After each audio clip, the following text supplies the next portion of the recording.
Hi. இந்த வண்டி பார்த்தீங்கன்னா யூனிகான் 150. இந்த வண்டி நம்மகிட்ட எதுக்காக வந்துச்சுன்னு பார்த்தீங்கன்னா, கார்பரேட்டர் வந்து ஓவர்ஃப்ளோ ஆகிற கம்ப்ளைண்ட்டுக்காக வந்துச்சு. நம்ம கார்பரேட்டர் வந்து கம்ப்ளீட்டா எல்லாமே கழட்டி கிளீன் பண்ணி போட்டாச்சு. அதுக்கப்புறம் பார்த்தீங்கன்னா, வண்டி வந்து த்ராட்டில் குடுத்து இப்போ வீடியோக்கு முன்னாடி உங்களுக்கு காமிச்சிருப்பேன். ஸோ அந்த மாதிரி தான் வந்து ஃபுல்லா வந்து ரைஸ் ஆக மாட்டேங்குது. அந்த கம்ப்ளைண்ட் இருந்துச்சு. ஸோ இந்த கம்ப்ளைண்ட் எதுக்காகடா இருக்குது அப்படின்னு சொல்லி நம்ம ஒண்ணு ஒண்ணா செக் பண்ணிட்டு இருக்கும்போது, சில மெக்கானிக் வந்து பார்த்தீங்கன்னா, இப்போ பழகுறவங்களா இருக்க வாய்ப்பு இருக்குது. ஸோ அவங்க வந்து நம்ம வடக்கு நண்பர்கள் நெறைய பேர் வீடியோ போடுறாங்க. ஸோ அதெல்லாம் பார்த்துட்டு, இந்த வண்டிக்கு பார்த்தீங்கன்னா தெரியும் உங்களுக்கு. இதுதான் வந்து இந்த ஏர் பெல்ட்டோட இன்டேக் கேப்பு. ஸோ இதுக்குள்ள பார்த்தீங்கன்னா, ஆயில் ஊத்துற கேனோட மூடி. ஸோ இதை வந்து 2 பீஸ் வந்து உள்ள வச்சிருக்கிறாங்க.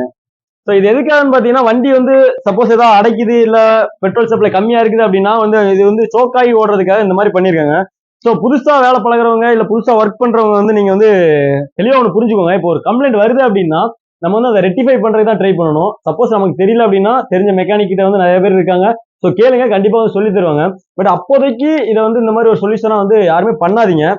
ஏன்னா இந்த மாதிரி நம்ம பண்ணி கம்ப்ளைண்ட் ரெடி பண்ணி எத்தனை நாளைக்கு இதை அப்படியே ஓட வைக்க முடியுங்கிறது வந்து தெரியல. ஸோ வந்து முடிஞ்ச அளவுக்கு கம்ப்ளைண்ட் வந்து கண்டுபிடிக்கிறதுக்கு பாருங்க. இந்த வீடியோ யூஸ்ஃபுல்லா இருக்கும் நினைக்கிறேன். Stay tune guys. பை.